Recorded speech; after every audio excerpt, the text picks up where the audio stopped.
तो वंशी को कैसा लग रहा है आज काफी दिनों बाद जा रहे हैं स्कूल? अच्छा लग रहा है। अच्छा लग रहा है। हाँ।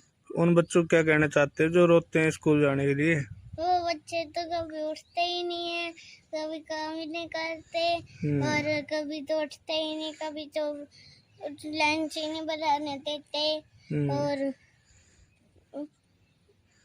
बॉडी एक्टिव है आपकी? हाँ, उससे दिमाग फ्रेश होता है। अच्छा। हाँ, और बॉडी फ्रेश होती है और स्कूल एक्टिव होती है। स्कूल जाने से क्या क्या फायदे हैं? स्कूल जाने से खेलने का फायदा है, पढ़ाई करने का फायदा है और स्कूल में खेलने का फायदा है। तो आप खुश हो इतने वो समर हॉलीडे खत्म होने के बाद आज आ रहे हो स्कूल? हाँ। अच्छा लग रहा है? हाँ।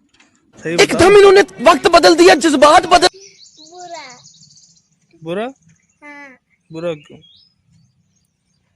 स्कूल आना पड़ता है ना। फिर